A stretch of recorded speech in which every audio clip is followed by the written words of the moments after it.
नमस्कार. तुमचं नमस्कार. खूप खूप स्वागत आहे. तुमचं अ, एक आम्हाला ना सुरुवातीला तुमचं एक बालपण कसं होतं? किंवा त्यावेळची तुमची एक आठवणी खेडेगावामध्ये तुमचं सगळं बालपण झालं आहे. खेडेगाव कसं असतं? किंवा ॲक्चुअली खेडेगावाची व्याख्या काय आहे? ते मुलांना माहितीच नाही. मोस्टली तर सिटीज बघतातच. गावामध्ये चुकून कधीतरी जातात. तर तुमचे त्यावेळेचे कष्ट, किंवा शाळेचे अनुभव, की त्यावेळेचे शिक्षण कसे होते? हे आम्हाला ऐकायचं आहे. अ, बालपण म्हटलं तर तसं मजेत गेलं. आताच्या मुलाच्या दृष्टीने ते अगदीच मजेत नसेल. अ, पण अगदी गावात असंच जसं हा गाव आहे तसंच गावात, खेडेगावात अगदी खेडेगावात म्हणजे माझं घर तर बाबांचं माझ्या घर हां, जे आहे ते आपलं बोंडलाचं अभयारण्य हां. त्या परिसरात आहे आणि एकच घर. एकच घर. हो. अरे! आणि गावापासून जरा किलोमीटरभर दूर अशा ठिकाणी माझा जन्म आणि बाकी सगळं शिक्षण तिथूनच म्हणजे 1ली-2री पासून ते पोस्ट ग्रॅज्युएशन पर्यंत तिथूनच जाऊन येऊन शिक्षण झालं माझं. अ, अगदी सुरुवातीच्या काळात अ, जायचं यायचं खूपच कठीण गोष्ट होती. हायस्कूलला जवळ होतं हायस्कूल, गव्हर्नमेंट हायस्कूलमध्येच माझं शिक्षण झालं. गुळेली म्हणून हां, गाव आहे तिथे. 10वी पर्यंत बऱ्यापैकी झालं शिक्षण. कारण चालायची सवय होती. हां, कष्ट नावाची गोष्ट आम्हाला वाटत नव्हती हां. तेव्हा. हे असंच तेव्हा ते नॉर्मल होतं हो, चालणं म्हणून. हो. त्यामुळे तेव्हा नाही जाणवलं. मग जसं पुढे आपल्याला शिक्षण घ्यायचं आहे आणि ही सगळी परिस्थिती हो. अ, तशी आपल्याला साथ हां, देणारी नाही, हे कळायला लागल्यावर समजलं की हे हां. त्रासाचं आहे. तोपर्यंत मजेत गेलं बालपण. शाळा म्हणाल तर खूप काही ॲडव्हान्स आता जसं मुलांना हां. मिळतं तसं काहीच नव्हतं. पण आई-वडील शिकलेले होते त्यामुळे आहेत अजून. अ, आई-वडील शिकलेले असल्यामुळे आम्हाला पुस्तकाची हं. आवड लागली, पुस्तक वाचनाची. आम्हाला भरपूर पुस्तकं वाचायला मिळाली. अजून काहीच साधन हां. नव्हतं, त्यामुळे पुस्तक आणि खेळ. म्हणजे ते इंटरेस्ट नव्हता. साधन नव्हतं म्हणून पुस्तकं वाचायची तुम्ही. असंही नाही, माहिती होती हं. टीव्ही असतो. हां, आमच्याकडे रेडिओ होता, हां, टीव्ही नव्हता. कारण लाईटच हां. नव्हते. जवळपास मी 8वीत जाईपर्यंत लाईट नव्हती लाईट माझ्याकडे. नसताना तुम्ही कसे राहायचो? अ, पण आता जर आपण 2 मिनिटं लाईट गेली तर आम्हाला होत नाही. बरोबर. कारण आपल्याकडे साधनच नव्हती हो. ना. त्या गोष्टी वापरायची सवय किंवा गरज वाटलीच नाही आधीच्या हां, लोकांना कधी. आणि आम्हालाही लहानपणी तेवढी गरज वाटली नाही. जोपर्यंत आम्हाला शिक्षणात हो. काही त्याची गरज भासली, तोपर्यंत काहीच वाटलं नाही. नाही मला हं. ते थोडं ऐकायचं होतं लाईट नाही म्हटलं तर मिक्सर नसणारच, सगळ्या गोष्टी नसणारच. सो तुम्ही ते त्या म्हणलं किचनमध्ये सगळं जेवण करणं इव्हन कसं करत होतात किंवा कसे होते त्या दृष्टीने? अ, अजूनही गावात असं चुकूनच असेल हां, मला वाटतं. अगदीच आदिवासी भाड्यात वगैरे तसं हां, असेल. पण गावागावात वीज पोचली, मिक्सर हां, आले हां. आणि पाट्यावरचं हो. वाटण गेलं. अगदीच गेलं. हां, गावातली म्हणजे अशिक्षित लोकं, हां, बायासुद्धा आता ज्या वयस्क आहेत, त्यांना सुद्धा मिक्सर हां, माहिती आहे आणि त्या हां. व्यवस्थितपणे वापरतात. पण माझ्या आईने जवळपास मी साधारण 8वी-9वीत पोहोचेपर्यंत रगड्यावर वाटलेलं मी बघितलं आणि मी स्वतः वाटलंय. अरे! म्हणजे पाणी शेंदणं, विहिरीचं पाणी हां, काढणं किंवा दूरवरून पाणी आणणं आणि मग ते पुरवून वापरणं किंवा लाईट म्हणजे संध्याकाळी दिवे लागणे व्हायच्या आधी हां. काय ते अभ्यास वगैरे करून घ्यायचा. मग अ, वॉशिंग मशीनचं तर माहीत पण हो, नव्हतं हो. वॉशिंग मशीन ते आता असतं. आहे ना सगळं. हो. त्यामुळे कपडे हां, वाळवणं किंवा ते वाळलेले हां. कपडे व्यवस्थित वापरणं, ह्या सगळ्याच गोष्टी. पण अभाव असा तेवढा वाटला नाही हं. कधी. कारण तशाच परिस्थितीत जगायची सवय झालेली होती. पण आता जर मुलांना फक्त एक वॉशिंग मशीनमध्ये जर कपडे धुवू म्हटले तर धुवायला होत नाही. मी कशाला धुवू कपडे असं म्हणतात. तुम्ही सगळं असं करून एवढं काम कसं मॅनेज करायचं आणि प्लस स्टडी हे सगळं हं. हार्डवर्क झालं ना. हो. आताच्या दृष्टीने बघितलं तर. आजच्या दृष्टीने बघितलं तर ते तेव्हा तो नक्कीच स्मार्ट वर्क होता, पण आता तो हार्डवर्क झालेला ना. हार्डवर्क वाटेल. पण मला वाटतं आज जर कोणी लोकं म्हणजे तुम्ही मुलं हो, सुद्धा Instagram हो, वगैरे वापरता आणि आज आपली कशी परिस्थिती आहे ना, आपल्याला जेव्हा बाहेरचे लोकं, हो. संशोधक येऊन सांगतात, की तुमच्या संस्कृतीतले ह्या गोष्टी बरं. अत्यंत आरोग्यासाठी चांगल्या आहेत. तेव्हा ते आपल्याला वाटतं, की अरे, हे आमच्याकडे हो, घडायचं आणि ते चांगलं होतं. ते माझ्या आरोग्यासाठी चांगलं होतं.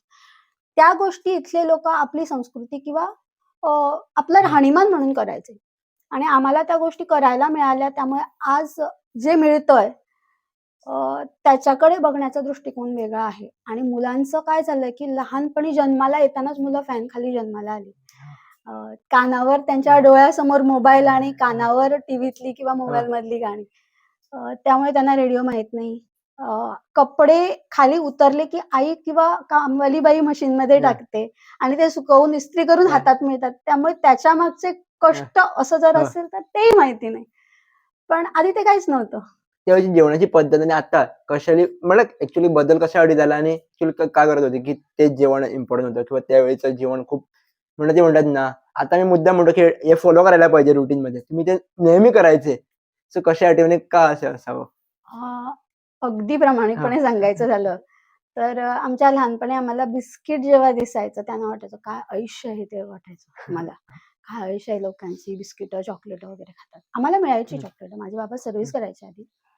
कधीतरी हं, त्यांना जेव्हा परवडायचं, हं, कमी पगाराची नोकरी होती. परवडायचं तेव्हा Cadburyचं चॉकलेट घेऊन हं, ते मोठी ऐश आमची. हं, म्हणजे वाढदिवस असला तर. हं, आणि तेही आमच्याच घरात मला वाटतं. आजूबाजूच्या गावात कुठेच मला तसं हं, माझ्या हं, लहानपणात तरी नसेल. त्यामुळे जेवण म्हणजे काय? घरी जे पिकतं आणि शिजतं. बाहेरून आणायचं ते फक्त कडधान्य, तांदूळ, हं. डाळी, गहू असंच. बाकी भाज्या सगळ्या घरच्या.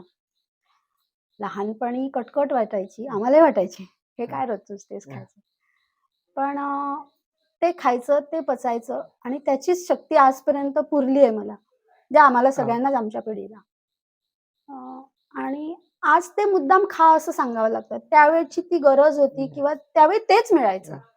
आम्ही कधी तसं बिस्किट हां. वगैरे बघितलंच नाही. मग असं कधी झालं नाही, की बाबा शाळेमध्ये मुलं वेगळे-वेगळे टिफिन आणतात आणि असं वाटलं नाही, की ते काय आणतात आणि आम्ही बघ काय घेऊन येतो नाही. दररोज असं. म्हणजे वाटतं ना, की बालपणी शाळेत असताना. वाटायला तशी गोष्टच नव्हती. खरं सांगू तर त्या अख्ख्या परिसरात काही-काही मुलं अशी होती बिचाऱ्यांना टिफिन घेऊन हां, येता येत नव्हतं आणि ती उपाशीच शाळेत एक्स्ट्रा क्लासेस वगैरे करून हां, घरी जायची. आम्हाला निदान पोळी भाजीचं टिफिन हां, तरी मिळायचं. आम्हाला टिफिन बॉक्स काय असतं हे तरी माहिती होतं. आई हां, डबा द्यायची हां, शाळेत जाताना आणि त्या मुलांना तेही माहीत नव्हतं. मग ते 4 आणे, 8 आणे वगैरे हां, आता मुलांना माहीत हां, नसतील ते. तर त्याचे पाव, बन वगैरे घेऊन खायचे आणि आम्हाला ते बन खायचे नाहीत एवढं हां, माहिती होतं. ते पोटाला हां, मारक असतात. हे आम्हाला शिकवलेलं. आणि घरून पोळी भाजी मिळते, एवढं चांगलं अन्न मिळतं, तर हां. ते कशाला खायचं? पैसे मिळायचेच नाही. बसपुरते बरोबर. पैसे असायचे जवळ. त्यामुळे दोन्ही गोष्टी झाल्या, की आपसूक आमच्या पोटात चांगलं अन्न गेलं आणि त्याची गरज वाटलीच नाही कधी. त्यावेळची संगत बिंगत तुमची कशी काय होती म्हणलं मित्रमंडळी कशी होती तुमची हां, तसं त्या झोन? बघायला गेलं तर जरा कठीण होतं. कारण गावातलं वातावरण एवढं काही म्हणजे 20-25 वर्षापूर्वी एवढं काही ठीक असायचं नाही. लोकं शिकलेली नव्हती. घराघरात काही साधनं पोहोचली नव्हती. कामाला कष्ट हां, करणारी लोकं, त्यांची भाषाही वेगळी, त्यांच्या व्यवहाराची त्यांच्या मुलींकडे, शिक्षणाकडे बघायचा दृष्टिकोनही वेगळा. त्या दृष्टीने मला बरेच मानसिक असे हां, त्रास थोडेसे बरेच झाले. पण घरातून खूप सपोर्ट होता. मुली जायच्या शाळेत. हां. पण शाळा व्हावी, शिक्षण व्हावं या दृष्टीने नाही. त्यामुळे संगत अशी फारशी कुणाची केली नाही मी. मग आता लोक इझिली जातात ना एकामेकांच्या घरी तसं जायचं की नाही? असं काय होत नव्हतं? एक ठराविक माझ्या मैत्रिणी होत्या. हां, त्यांच्याकडे मी जायचे. त्या पण माझ्यापेक्षा एकतर वयाने लहान किंवा मोठ्या. माझ्या बरोबरीच्या अशा माझ्या विचारांशी हां, अ, जुळणाऱ्या अशा कोणी नव्हत्या तशा. मग क्लासमेट्स होते ते हां. तेवढ्यापुरते. कारण त्यांच्या घरचं वातावरण किंवा त्यांना शिक्षणासाठी मिळणारं पोषक वातावरण असं आमच्या घरात होतं ते जवळपास कुठेच गावात नव्हतं. आणि असं असताना मी स्वतःला मग काय म्हणावं लकी समजायचे, की अरे माझे बाबा मला हां. शिक्षणासाठी प्रोत्साहन देतायत, तर आपण शिकलं पाहिजे. बरोबर. आणि एक आम्हाला ते थोडक्यात तुमच्या आई-बाबाबद्दल आणखी विशेष ऐकायचे आहे, की तुमच्याबद्दल पण असं काय काय म्हणतात ना, एक्सपिरियन्स काय आहे तुमच्याबद्दल? किंवा तुम्ही त्यांच्याबद्दल अजून कसा विचार करतात? नक्कीच. आई-वडील आणि शिक्षक यांच्याशिवाय हां. आपण हो. नसतोच. आणि मला तर माझे शाळेतले काही प्राथमिक शाळेतल्या शिक्षिका एक हं. अजून आठवतात त्या. म्हणजे अजूनही मला कधी-कधी अरे, हे मला यांनी शिकवलेलं. त्यांच्यामुळे आजही माझ्यात तुम्ही आहे नाव घेऊ असं. शकतात पाहिजे हो. तर. सौ काशी नाईक म्हणून हां. त्या अजूनही म्हणजे गेल्या वर्षीपर्यंत तिथे रिटायरमेंटपर्यंत तिथे हां. होत्या त्या शाळेत. प्रायमरी शाळेत. तर तेव्हा तिथे 5वी 6वी असं मिडल स्कूल चालायचं. आणि मी 6वी हं. पर्यंत त्यांच्याजवळ शिकले. त्यांनी मला जे दिलंय ना शैक्षणिकदृष्ट्या, ते मला वाटतं नंतरच्या लेव्हलला चांगले शिक्षक भेटले मला, त्यांनी प्रोत्साहन दिलं. पण त्यांनी जी माझी घडणूक हो. केली, ती मी अजूनही विसरणार नाही. असे शिक्षक भेटत नाहीत. आणि त्याच्याही आधी जाऊन म्हणजे माझे आई-वडील. त्यांनी जे कष्ट केलेत ना, त्या मानाने मी आत्ताच हो, आधी म्हटलं तसं कष्ट हे प्रत्येक पिढीसाठी हो, वेगळे असतात. तर त्यांनी जे कष्ट घेतलेत, त्या कष्टाची व्याख्या आज हो. म्हणजे ते कष्ट म्हणजे ती करू शकत नाही. गुलामगिरी असं वाटेल हो. आजच्या मुलांना. पण आज आपण नाही करू शकत ते. एकतर त्यांची परिस्थिती तशीच होती आणि पण त्याही परिस्थितीत शिक्षणासाठी माझे वडील बाहेर पडले. त्यामुळे 11वी पर्यंत त्यांनी आधीच्या काळातलं 11वी म्हणजे ते आता पोस्ट मॅट्रिक्युलेशन ग्रॅज्युएशन होतं. म्हटलं आता ते आता पोस्ट ग्रॅज्युएशन हो. असणार. आणि 60च्या हां, दशकात वगैरे हां. तसं कधीतरी. आणि त्याही परिस्थितीत लोकांकडे काम करून कोल्हापूरला वगैरे हां. राहून त्यांनी शिक्षण घेतलंय. अरे! त्यामुळे ते शिक्षण बघता आम्ही खूप सुखात होतो. आम्हाला घरी हं, काहीतरी मिळायचं, पुस्तकं मिळायची, हं, दरवर्षी नवीन हं, पुस्तकं, वह्या सगळं मिळायचं. आणि त्याच्यासाठी कष्ट करावे लागले नाहीत आम्हाला हं. कधीच. आणि किंवा हे भेटणार नाही तुम्हाला असं कधीही त्यांनी सांगितलं नाही. आपल्या परिस्थितीची जाणीव करून न देता आम्हाला शिक्षण दिलं. मग पुढे हळू आम्हाला झाली ती हां. जाणीव. त्यामुळे मग खर्च करायचा नाही जास्त वगैरे आलं. मग तुमचं हायर सेकंडरी, कॉलेज लाईफ कसं काय झालं? हायर सेकंडरी, कॉलेज लाईफमध्ये अ, त्यावेळी मला थोडं म्हणजे कळायला लागलं, की ह्या वातावरणात राहून किंवा इथे राहून मी खूप काही करू शकेन असं थोडंसं मला हां, मागे ओढल्यासारखं झालं. घरातून बॅकिंग होतं, पण बाबांनाही शक्य नव्हतं. बाबा तेव्हा खूप अनेक हां, प्रकारच्या हां, त्रासात होते. त्यांना हां. स्वतः शारीरिक आणि मानसिक ताप खूप होते. त्यामुळे घरात मला एखादी गोष्ट हवी तर हं, मिळणार नाही असं नव्हतं. पण अजून काय मागायचं? हां, ते जे देऊच शकत नाही ते देतायत. हां, मग अजून काय मागायचं? त्यामुळे थोडंफार आणि एक मुलगी म्हणून मला खूपच म्हणजे जाऊन येऊन शाळा, हां, कॉलेज वगैरे हे हळू जमेल की नाही अशी शंका हां. व्हायला लागली. पण तरी त्यांनी मला सायन्सला ॲडमिशन घेऊन दिली. 11वी-12वी माझं सायन्समध्ये झालं. आणि तुम्हाला सांगितलं होतं, की तुम्ही सायन्स घ्या का तुमच्या विचारात तुमच्या इथून तुम्ही आत नाही, प्रवेश त्यांची केलाय? इच्छा होती. हां, बाबांची खूप इच्छा होती, की आपल्या मुलांनी चांगलं शिकावं. हां. वेगळ्या परिस्थितीतून जाऊन त्यांना शिक्षण घ्यायला मिळतं, तर त्यांनी हं, काहीतरी शिकावं. पण एक मुलगी म्हणून मला वाटतं किंवा तशी माझी तेवढी हां, शारीरिकही घडण नसावी, हां, की मी एवढा प्रवास करून आणि खूप हं, त्रास असं म्हणणार नाही, पण जे त्यावेळी गरजेचं नव्हतं. शिक्षणासाठी आवश्यक त्या हं. गोष्टी मिळत होत्या, पण अ, त्यावेळी जो वेळ हवा होता, तो मला मिळत नव्हता किंवा रिलॅक्सेशन हवं असायचं आणि तेवढी शारीरिक ताकद माझी कमी हं, पडायला लागली. त्यामुळे मला हळू वाटायला लागलं, की ते शक्य होणार नाही. पण त्यांना वाटायचं, की मी सायन्स घेऊन काहीतरी करावं. मलाही वाटायचं, मी अभ्यासात हं, बऱ्यापैकी हुशार होते. मला विषय समजायचे. पण प्रवास म्हणा हं. किंवा अभ्यासाचं टेन्शन, जाण्या-येण्याचं हां, टेन्शन, प्रवासात मला भरपूर त्रास झाला. कॉलेज हा विषय माझा प्रवासामुळेच हां. कठीण झाला आणि त्यामुळे बऱ्यापैकी मला मागे ओढल्यासारखं झालं आणि मग 12वी नंतर मी सायन्स सोडायचा विचार केला. मी बाबांना सांगितलं, की "बाबा मला हे नाही जमणार असं वाटतं. हां, कदाचित मी कुठे राहिले तर हां, म्हणजे कुठे राहायची सोय झाली तर कदाचित करू शकेन. पण हळू फिजिकली वीकनेस हं, वाढला आणि त्यामुळे मग साईड बदलली. मी आर्ट्सला गेले. मग बी-ए हं. फिलॉसॉफी आणि सायकॉलॉजी विषय घेऊन बी-ए केलं मी आणि त्याच्यानंतर फिलॉसॉफीमध्ये पोस्ट ग्रॅज्युएशन केलं गोवा युनिव्हर्सिटी. तिकडे. हो. तिकडे इकडे इकडे राहायचे तुम्ही काय कसं नाही. करायचं? संपूर्ण शिक्षण माझं घराकडून प्रवास करूनच झालं. पूर्ण करायचे. हो. घरी कसा कधी पोहोचायचे तुम्ही? थोडाफार दंडक होता वडिलांचा माझ्या, की तसं वातावरणही होतं. म्हणजे साधारण हे आता मी सांगते ते 90 ते 2000च्या काळातलं हां, आणि ते त्या हां, परिस्थितीतल्या गावातलं वातावरण. त्यामुळे कुणाकडे आपली मुलगी राहते, तिथे राहून शिकते वगैरे असं ते आपल्या नातेवाईकात पचणाऱ्या गोष्टी हां, नव्हत्या. हां, त्यामुळे तुला जे काही शिक्षण करायचंय ते कर, पण घरून जाऊन येऊन कर. हां, मला हां, कुणावरही तुझा बोजा झालेला नको किंवा बाहेरून काही हां, ऐकायला यायला नको. आणि मी एकुलती एक मुलगी होते तोपर्यंत हां, घरात, पूर्ण कुटुंबात. त्यामुळे आपसूक ते होतं. मग मलाही वाटायला लागलं, की नाही बाबा आपण कुणाला तरी टेन्शन देऊन शिक्षण नाही घ्यायचं. त्यातल्या त्यात वडिलांना तरी नाहीच. परत काही गोष्टी अशा होत्या की म्हणजे मला मी ते परवडणारही म्हणजे तुम्ही नव्हतं. कॉलेजमध्ये कुठल्या ऍक्टिव्हिटीज पार्टिसिपेट करायच्या, स्पोर्ट्स किंवा कल्चरल ऍक्टिव्हिटीज का झाल्याच नाही टाइममुळे किंवा हां, अशा? हां. स्कूल लेव्हलपर्यंत भरपूर केलं. म्हणजे अगदी सगळ्या. एक सांघिक खेळ सुद्धा. हां, खेळाच्या बाबतीत इंडिव्हिज्युअल असं काही नाही. फार नव्हतं.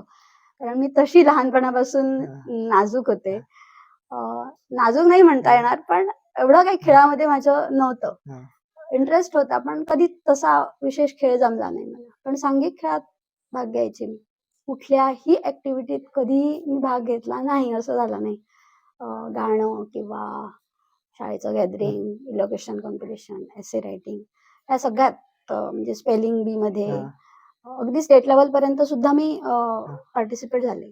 पण 10वी नंतर हळू जसं सांगितलं हां, आता, की ते कमी होत गेलं. अभ्यासाकडे हां, फोकस जास्त आणि मग थोडंफार आपल्याला पुढे काय करता येईल ह्याचं टेन्शन हां. आल्यामुळे मग इतर गोष्टी मागे पडत गेल्या.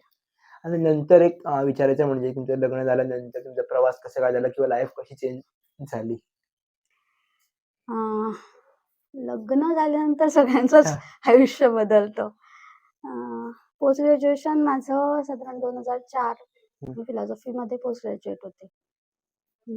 हा विषय असा आहे जो हायर सेकंडरी लेव्हलपर्यंत कुठेही नसतो. हो, हायर सेकंडरीला लॉजिक हा एक विषय असतो, तो पण हां, ऑप्शनल हो, कुठल्या कॉलेजमध्ये. त्यामुळे माझ्याकडे फक्त कॉलेज लेव्हलला हं, शिकवणं हा एकच ऑप्शन होता. मग लगेचच मला पास आउट झाल्यानंतर 6 महिन्यात डेम्पे कॉलेजला जॉब मिळाला. हां, मी तिथे असिस्टंट प्रोफेसर म्हणून जॉइनही झाले. वर्षभर शिकवलं. पण साधारण जॉब मिळाल्या महिन्याभरात माझं लग्न ठरलं आणि त्या वर्षीच माझं ठरलं, की आपण जॉब नाही करायचा पुढे. कंटिन्यू नाही हां, करायचं. कारण आता तू हां, हां, बघितलंस हे गावही तसंच आहे. हां, इथून ट्रॅव्हलिंग हे खूप कठीण आहे आणि तोपर्यंत माझी शारीरिक झीज हां, एवढी झालेली, की मला 2 ठिकाणी पाय ठेवणं शक्य नव्हतं. आणि आमच्या पिढीवर मला वाटतं तसे संस्कार हां, बऱ्यापैकी झालेले गोव्यात तरी, हां, की गोव्यातल्या मुली शक्यतो लग्नानंतर कितीही चांगलं करिअर असलं तरी कुटुंबाला प्राधान्य देतात अजूनही आणि द्यावं असं माझं हो, अजूनही मत आहे. जॉब करू नये किंवा तुम्ही कुठलाच हां, व्यवसाय करू नये असं मी कधीही म्हणणार नाही. जे माझं मुळात कधीच हां, मत नव्हतं. मला माझ्या बाबांनी हा विचार कधी दिला नाही. त्या परिस्थितीप्रमाणे हां, घडत गेलं. पण त्यावेळी मी ठरवलं, की नाही करायचा जॉब आपण. 2 गोष्टी होत्या. एक तर माझे मिस्टर यजमान जे आहेत ते संस्कृतचे शिक्षक हां, आहेत पणजीला. ते स्वतः इथून ट्रॅव्हल करतात रोज हां, अजूनपर्यंत. मग इथून पणजी म्हणजे डिचोलीहून हां, पणजी हा प्रवास बऱ्यापैकी दीर्घ आहे. हां, एखाद्या नॉर्मल माणसाला सुद्धा, हां, पुरुष माणसाला सुद्धा. तो पण रोज हां, डाउन. मग हा सगळा विचार करून मी ठरवलं, मी कुटुंबाला वेळ कधी देणार आणि स्वतःला वेळ कधी देणार. हो, पुढे लग्न झालं म्हटल्यावर मुलं आली, हं, इतर कुटुंब आलं आणि आमचं जॉइंट म्हणजे हां, एकत्र कुटुंब आहे. परत सासू-सासरे नाहीत मला. त्यामुळे मग माझी मुलं पुढे जाऊन कोणी सांभाळायची? हा एक विचार केला आणि मी ठरवलं की नाही करायचा जॉब. तो वर्षभर मी शिकवलं आणि त्याच्यानंतर म्हणजे पुढच्या इंटरव्ह्यूला मी गेलेच नाही. हां, तोपर्यंत प्रोबेशनवर होते मी. त्यामुळे इंटरव्ह्यूला हां, दरवर्षी जायचं. इंटरव्ह्यूला गेलेच नाही. त्यावेळी निर्णय घेताना खूप कठीण, हां, जड गेलं आणि पण या बाजूचा विचारही पक्का होता, हां, की मला एक चांगली आई व्हायचंय हां, किंवा मला माझ्या कुटुंबाला वेळ द्यायचा आहे. असं नाही मी म्हणणार, की पुरुषांनी कुटुंबाला वेळ देऊ नये, हां, बायकांनीच द्यावा. पण ते आपसूक येतं. हां, कारण शेवटी आईलाच मुलांना हां, जास्त वेळ द्यावा लागतो. जर वडिलांना हां, शक्य नसेल तर. कुटुंबात जर तेवढं सहकार्य किंवा तुमची हां, कुटुंबातली माणसं तेवढी असतील जोडलेली किंवा तशी परिस्थिती हां. असेल तर मग तुम्ही ऑफ कोर्स करू शकता. पण त्यावेळी मला नव्हतं वाटलं तसं, की हे मी दुसऱ्यावर ढकलावं आणि मी हं. जॉब करावा. त्यामुळे मग हां. विचार सोडला. नंतर तुमच्या संस्कृतकडे येणं कसं झालं? परत तुमच्या मिस्टरांमुळे सगळं झालं, की मी तर म्हटलं, की पुढे बऱ्यापैकी. पण कधी-कधी म्हणतो ना आपण हां, इथे लिहिलेलं हां, असतं. जसं मी लहानपणीची हां, गोष्ट सांगितली, की मी सगळ्या विषयात हां, मध्ये पार्टिसिपेट करायचे. मला हायस्कूलमध्ये एक टीचर भेटल्या, त्या मडगावहून हा. यायच्या आणि मी ते कष्ट बघितलेले. हा. काय करावं लागतं माणसाला. मला कष्ट करायचे नव्हते असं नाही, पण मला त्याच्यातून समाधान मिळत असेल किंवा सगळ्या बाजूने जर तुम्ही अ, चांगल्यापैकी पुढे जाऊ शकत असाल तरच करायचं, नाहीतर ते जीवावर येऊन करायचं नाही. त्या बिचाऱ्या एवढा त्रास करून यायच्या. मला वाटायचं, "अरे, का ही बाई एवढ्या लांब येते?" असं वाटायचं.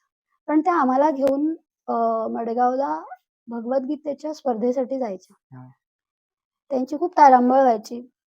मी ते सगळं बघायचे. पण त्याच्यात माझ्या बाजूने चांगलं काय घडलं म्हणजे माझी भगवद्गीता पाठ झाली. भगवद्गीतेचे जवळ-जवळ 15-16 अध्याय मला तोंडपाठ यायचे. अजूनही त्याच्यातले बरेचसे येतात. आणि संस्कृतचा काही तसा गंध नसताना मी भगवद्गीता पाठ करत गेले. बाबांनी माझं हे सगळं करून घेतलं. उच्चार बऱ्यापैकी घरात आमच्या उच्चाराची शुद्धता होती. बाबांनी शिकवलं, आईनी शिकवलं. त्यामुळे उच्चार शुद्ध होते. मी भाग घेत गेले. मला बक्षिसं मिळायची. त्या बक्षिसाईपेक्षा मला ते म्हणताना जो आनंद व्हायचा, मला वाटायचं कायम की मला संस्कृत शिकलं पाहिजे. पण मी कसं शिकणार? कारण शाळेत तर संस्कृतचा विषय नव्हता. आणि ते राहून गेलं मग. त्यातच आली पूर्ण इच्छा. ती लग्नानंतर पूर्ण झाली. ज्यावेळी माझं लग्न ठरत होतं, तेव्हा समजलं की ते जे माझे यजमान आहेत ते संस्कृत शिकवतात. मी त्यासाठी होकार दिला असं नाही, पण ती एक संधी मला मिळाली, आपसूक मिळाली आणि त्यांनी मला पहिलंच जी गोष्ट सांगितली, की "मी तुझ्याशी संस्कृत बोलणार आणि तुला संस्कृत शिकावं लागेल." माझ्यासाठी ते म्हणजे अगदी काय न मागता मिळणं असं होतं. छान झालं म्हटलं. आणि मी संवादातून संस्कृत शिकले. संवादातून. व्याकरणाचा अगदी 1% नाही, अंश सुद्धा नसताना मी फक्त संभाषणातून संस्कृत शिकले. उच्चार शुद्धता होती, कसे उच्चार माहिती होतं. पण त्यामागचं जे काय व्याकरण असतं त्यातलं काहीच माहिती नव्हतं. अक्षरशः काही नाही. मग तेही हळू शिकत गेले.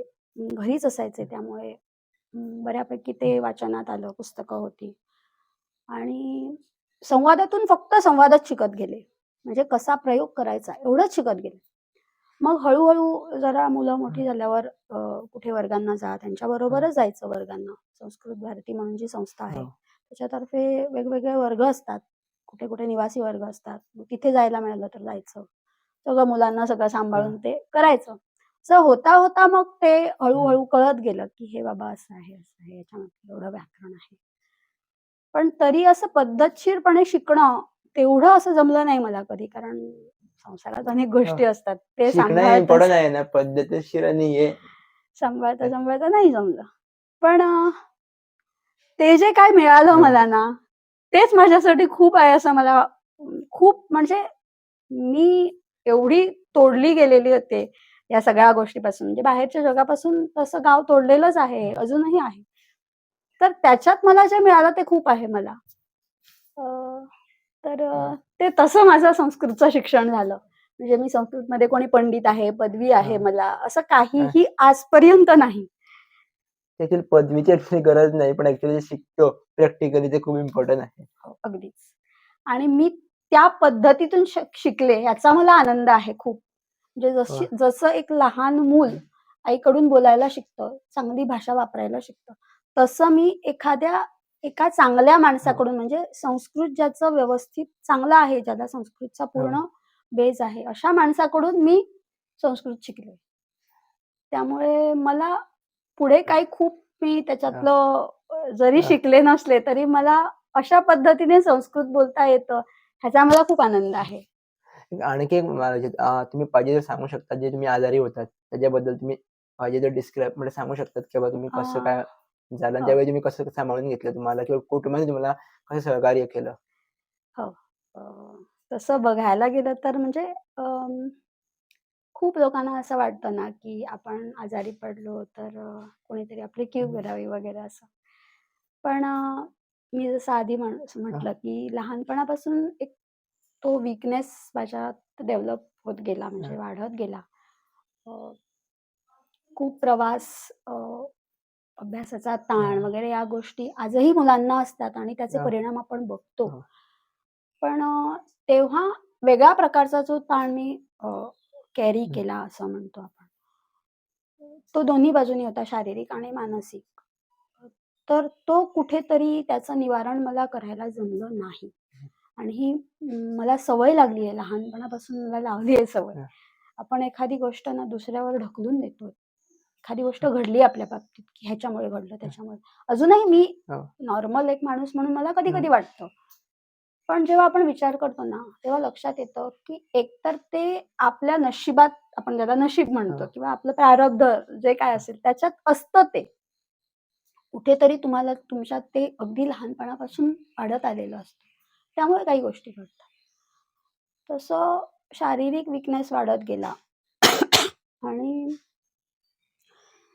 अ, माझ्याकडून अशी चूक असं मला वाटतं आज, की झाली.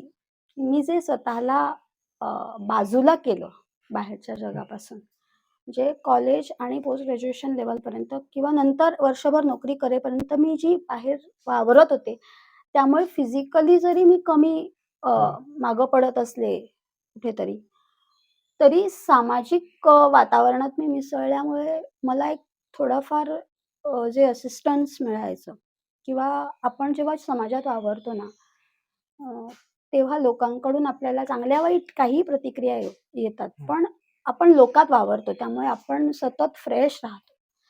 त्या गोष्टीपासून कधीतरी आपण मग दूर जातो. जेव्हा हं. आपण ते मुद्दामहून दूर जातो ना, तेव्हा कुठेतरी आपल्या मनाच्या मागच्या बाजूने आपण तो ताण घेत असतो. आपल्याला कळत नसतं. आपल्याला वाटतं, हं. की आपण हे सगळं मुद्दामहून सोडून दिलंय. आपल्या हं. आनंदासाठी सोडून दिलंय. कुठल्यातरी एका ध्येयापोटी सोडून दिलं.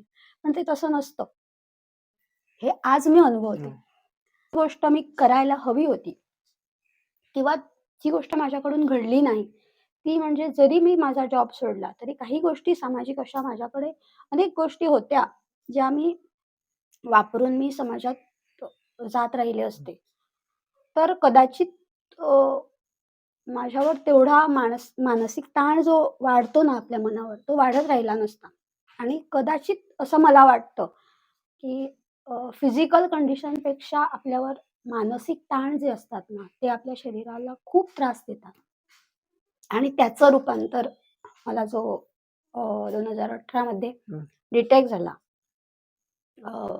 ब्रेस्ट कॅन्सर डिटेक्ट झाला मला.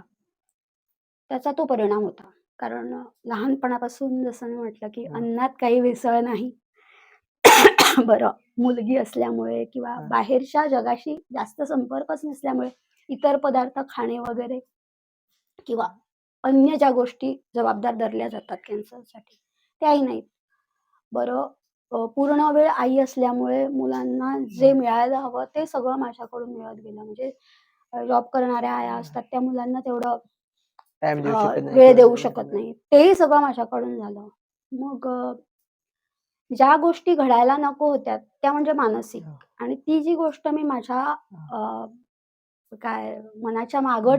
सारत गेले, कदाचित त्या गोष्टीचा थोडाफार परिणाम अ, झालं झाला असेल. असेल.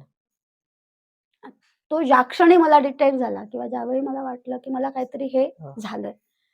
2-3 वर्ष मला वीकनेस वाटत होता. माझा मुलगा छोटा होता.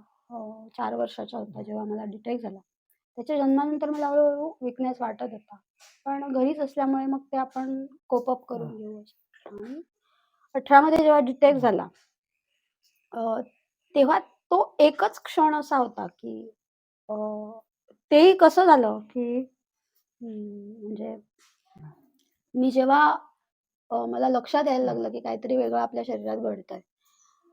तेव्हा मी रोज स्कूटरने ट्रॅव्हल हं. करायचे. जवळ-जवळ 5-6 किलोमीटर मला मुलाला हं. मोठ्या पोहोचवायला जायचे शाळेत. आणि खूप कॅज्युअली घेतलं मी ते. मला सवय नव्हती रोज गाडी चालवायची. त्यामुळे असेल. असं करत-करत 3-4 महिने माझी हात हं. दुखणं जे होतं ते वाढत गेलं. आणि जेव्हा शाळा संपली मार्चमध्ये, तेव्हा मला ताप यायला लागला. शाळेच्या शेवटच्या हं. दिवसात मला ताप यायला लागला. मग हळू-हळू मला जाणीव व्हायला लागली, की काहीतरी होतंय. मग ते टेस्ट झाल्या, सगळं झालं आणि मला सांगायला तयार नाही डॉक्टर, की हं. तुम्हाला हे झालं. तोपर्यंत मला अंदाज आलेला, की हे हं. अमुकच आहे. कारण अवेअरनेस होता. हं. पण काय? एक्सेप्टन्स असेल की हं. नाही त्यासाठी डॉक्टर सांगायला तयार नव्हते. मग मी सरळ डॉक्टरना हं. विचारलं, की मला असं झालंय का?" अ, त्यावेळी त्यांची रिएक्शन अशी होती, की "काय बाई आहे ही?" मग ते एवढं सगळं तुम्हाला अवेअरनेस असून असं कसं झालं? तर ते कसंही असू शकतं. तुमच्या शारीरिक परिस्थितीमुळे असू शकतं. पण मी ते स्वीकारायचं ठरवलं आणि त्या क्षणी मी ठरवलं, की हे सगळं स्वीकारायचं. कारण आपलं शरीर देवाने कसं द्यावं हे आपल्यावर अवलंबून नसतं. हो. आपली मनस्थिती आपल्यावर अवलंबून असते. आपली विचारसरणी सुद्धा आपल्यावर अवलंबून असते. आपण जसे हां. घडतो तशी ती विचारसरणी घडते. बरोबर आहे. आपले वाडवडील, आपला समाज आणि आपल्या संपर्कात आलेल्या गोष्टी याच्यामुळे आपण घडतो मानसिकदृष्ट्या. आपल्या हातात काय असतं? आपण कसे रिएक्ट होतो. तर मी नाही ठरवलं, की आपण निगेटिव्हली रिएक्टच व्हायचं नाही. वाईट तर हां. नक्कीच वाटतं. असं नाही, की तुम्ही आनंद हां. साजरा करा. तर तो कमी कसा आता सध्या सध्या काय आहे रिपोर्ट? त्याच्यानंतर रिपोर्ट सगळे झाले, डिटेक्ट झाला आणि माझ्या नशिबाने तो अर्ली स्टेजमध्ये डिटेक्ट झालेला. अ, छान झालं. आणि ट्रीटमेंटही लगेच झाली. हं. म्हणजे अगदी 15 दिवसात माझी बायोप्सीच्या निमित्ताने जे ऑपरेशन झालं माझं, त्या बायोप्सीच्या ऑपरेशनमध्येच माझा ट्यूमर काढला गेला. त्याच्यानंतर असं लक्षात आलं, की तिथे कॅन्सरस सेल वाढतायत. हां. त्यामुळे अजून एक ऑपरेशन झालं. ते मेजर होतं. हां. तो माझा पूर्ण पार्ट हां. क्लिअर झाला आणि त्याच्यानंतर मग किमोथेरपी वगैरे हां. किंवा बंबईचं जे जी-एम-सी कॉलेज आहे, तिथेच माझी सगळी ट्रीटमेंट झाली. तिथे जायचं आम्ही ठरवलं. हां. कारण एवढं सगळं आपल्या जवळ हां. उपलब्ध असताना आपण लांब जायचं नाही. आणि मग ते सगळी ट्रीटमेंट मला वाटतं देवाच्या कृपेने चांगलं घडत गेलं. फटाफट अगदी पटापट हां. न कळत अशा गोष्टी घडत गेल्या. अनेक अशी माणसं मिळाली आम्हाला तिथे ज्यांनी म्हणजे पहिल्यांदा मला जो डॉक्टर भेटला तो माझा भाऊ आहे तो. म्हणजे कझन आहे हां. माझा. तो स्वतः तिथे डॉक्टर इंटर्नशिप हां. करत होता आणि त्याने पूर्ण प्रोसेसमध्ये तो माझ्याबरोबर होता तिथे. त्यामुळे मला काहीच तिथे आपण कुठेतरी हां. वेगळ्या ह्याच्यात गेलो असं वाटलं नाही. त्याच्या पूर्ण फॅमिलीने हां. आम्हाला सपोर्ट केलं. त्याच्यानंतर तुला सांगितलं ना, हां. शिक्षक हा असा एक हे आहे, की तो जॉब नाहीच आहे. म्हणजे तो फुल टाईम जॉब आहे. तो पार्ट टाईम हां. जॉब नाही आणि तो जॉबपेक्षा ते आधी जे गुरु म्हणून जे होतं ना, ते आजही त्याची जरी हां. स्थानं बदलली असली ना, आपण त्यांना सर, टीचर म्हणत असतो, हां. तर ते स्थान तेच राहतं. आणि मिस्टर शिक्षक असल्यामुळे त्यांचे एवढे विद्यार्थी भेटले आणि प्रत्येकाने स्वतःहून मदत केली. त्यामुळे पुढच्या कुठल्याही ट्रीटमेंटला आम्हाला त्रास झाला नाही. ट्रीटमेंटच्या वेळी जेवढा काही थोडाफार हां. असेल तोच त्रास. अ, पण एवढी सगळीकडून मदत असल्यामुळे काहीच वाटलं नाही. कधी-कधी तर वाटत होतं आपण आयुष्य एन्जॉय करतोय. फक्त ते जे औषधांचे त्रास होते ते सोडलं तर. अरे, एवढी सगळी चांगली माणसं भेटतात म्हणजे काहीतरी हो. आपल्या नशिबात चांगलं आहे. त्यामुळे मी निगेटिव्हली कधी घेतलं नाही ही गोष्ट. मला वाटतं तुम्ही पॉझिटिव्हमुळे जास्त चांगले झाले आणि लवकर आणि चांगले झाले. नक्कीच. मला वाटतं अशी बऱ्याचशा पेशंट्सची मी त्याच्यानंतर हं. जसं मी म्हटलं, की तोपर्यंत मी इंटरनेट या गोष्टीच्या हां. संपर्कात नव्हते. माझ्या हातात स्वतःचा फोनही हां. नव्हता. आणि तेव्हा मग टाईमपास म्हणून हातात तो फोन हां. आला किंवा सोय म्हणून. आणि मग तेव्हा समजलं, की लोकं कशी फेस करतात, किती लोकं आहेत जगात. मग चांगल्या पद्धतीने फेस करण्याचे काय परिणाम आणि तुम्ही जर ते हां. निगेटिव्हली घेतलं तर त्याचे काय परिणाम? दोन्ही गोष्टी होत्या. बाहेरून कळत हं. गेलं आणि आतून असं जे एक बिल्टअप झालेलं लहानपणापासून, की कुठल्याही गोष्टीला संकट समजायचं नाही. ती इष्टापत्ती समजायची. आपल्याला काहीतरी पुढे हां. जे घडणार आहे ते शिकवण्यासाठी आज ही गोष्ट घडलेली आहे. ट्रेन करतो तुम्हाला त्या हां. गोष्टीसाठी. आणि हे लहानपणापासून आम्ही बघत गेलो. त्यामुळे ही गोष्ट माझ्यासाठी आजार म्हणून हां. जरी मोठी होती, तरी एक चॅलेंज म्हणून अगदीच मोठं नव्हतं. बरं हे माझ्या हां. शरीराला झालंय ना, मी त्याला फेस करेन. बस एवढंच होतं. आणि ती पॉझिटिव्हिटी आणि मिळालेली मदत ह्या दोन्ही गोष्टी मला खूप पुरल्या. जर तुम्हाला एक शेवटी जर मुलांना मेसेज द्यायची असेल, तर प्रत्येक व्हिडिओतून घेतो तर स्पेशली मुलांसाठी, युवांसाठी. कारण आजचे युवा आहेत ते पुढे भारत चालवणार आहे किंवा जग चालवणार आहेत. त्या युवांसाठी तुमच्याकडून एक मेसेज द्यावी अशी मला वाटते. मला वाटतं मी खूपच बोलले. कारण आजपर्यंत असं कोणी मला विचारलं नाही, हां. की तुमच्या आयुष्यात काय घडतंय वगैरे. अ, एवढंच सांगेन म्हणजे मी काही खूप समाजात कार्य वगैरे हां. करत नाही. पण पण एक आई म्हणून जर तुम्ही मेसेज देऊ हां, शकता तर एक आई म्हणून किंवा मागच्या पिढीतली एक प्रतिनिधी हो. म्हणून काय असतं ना, तुम्ही जेव्हा एखादी काही गोष्ट करत असता म्हणजे आजपर्यंत अनेक हां, इंटरव्ह्यू तुम्ही घेतले असतील. त्याच्यामध्ये लोकं काहीतरी करतात हां, व्यवसाय किंवा त्यांचं एक विशेष काहीतरी असतं हां. आपलं स्वतःचं. तसं माझं काही नाही असं असलं तरी एक मागच्या पिढीची प्रतिनिधी म्हणून अ, किंवा एक माणूस म्हणून जेव्हा आपण जन्माला येतो, माणूस हा कधीच स्वतंत्र असू शकत नाही. तुम्ही असता ते तुमच्या समाजामुळे, तुमच्या मागच्या पिढ्यांमुळे असता, तुमच्या समाजामुळे असता आणि तुम्हाला कोणीतरी त्याला तुम्ही देव म्हणा किंवा जे हां. काही म्हणा, त्याने तुम्हाला इथे पाठवलंय म्हणून तुम्ही आहात. बरोबर, मग आपल्याला काय अधिकार आहे त्या आयुष्याची वाट लावायचा? बरोबर.